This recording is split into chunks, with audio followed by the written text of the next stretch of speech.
nasaan na ba itong si Anya? Batuhan. Papatay ko itong bakla na to. Walang magbe-makeup kay Pia eh. Hoy Gloria, nakikinig ka ba? Kasi yung eyes niya, oh. Yung puso. Naipit ang dila? Umayos ka nga. Uy, Kakagawin ano kitang ba bakla yun? ka. Ay nako, stress pa more. Sama ka ba sa amin bukas? Saan naman yan? Pwedeng anniversary kasi namin. Eh, alam mo naman, si Oo, Bebe ano ba Loves yun? ko.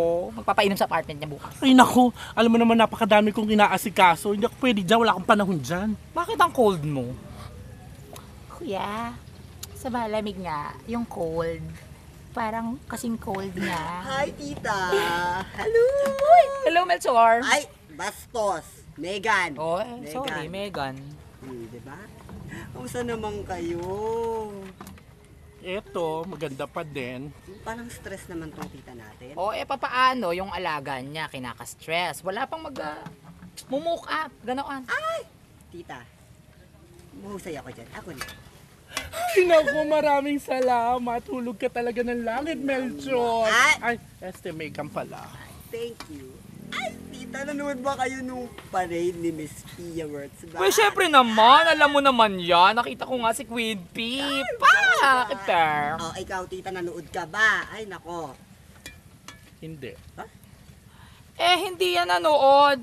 Parang hindi, bakla, oh. Ay, tita, hindi naman para sa atin lang mga bakla yun. Why? Para yun sa mga Pilipino. Per. Bakit nga ba hindi ka nanood? Bakla ka ng taon.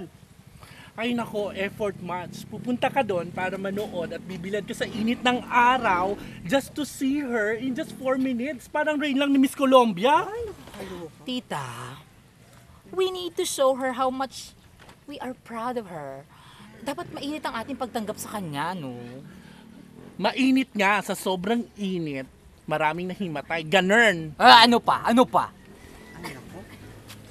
Baya mo na nga, stress yan. Stress. Sobrang stress. Ay, ano ba yan? Ano ba? Mag-iingat ka, girl. Madam, nagugutom na ako. Tagal naman ako isalang. Sandali na lang, intayin mo. Ay, tita, I have a bright idea. O ano naman Bakit yun? hindi na lang tayo mag-practice ng Q&A dito para naman may alam tong alaga mo pagdating sa pre-finals? Sabagay, maganda yan. Mm. O Gloria, umpisahan mo. Okay, the question for you is, what is the part of your family in joining this contest?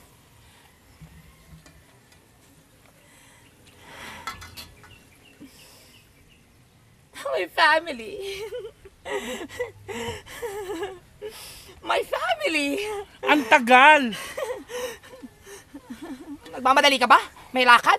Dapat pagkatanong, sagot agad. Nako, maiwan ko nga muna kayo. Titingnan ko muna mga pangyayari sa loob. Next question. Okay, next question.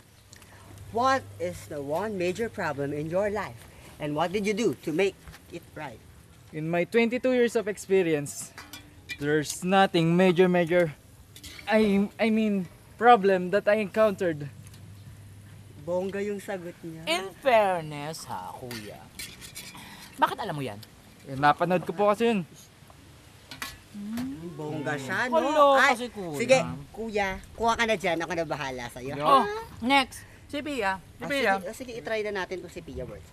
Okay. What would you do if you were the president to govern the country? What would you do to solve poverty? Being in that position is both an honor and responsibility. If I were to be the president, given the power to govern the country, I will use my voice and my power to do good and see good among others. Because a true leader is the best follower. It's better to give than to receive. Confidently with the heart. Ay, bongga, kaya naman pala. Tingnan, wala naman. Wala naman palang dapat ika-stress. In fairness. I'm so proud of you, pero kailangan ng training Yeah, pa din para training. maging fit for a queen. Ay, naalala ko mga tita.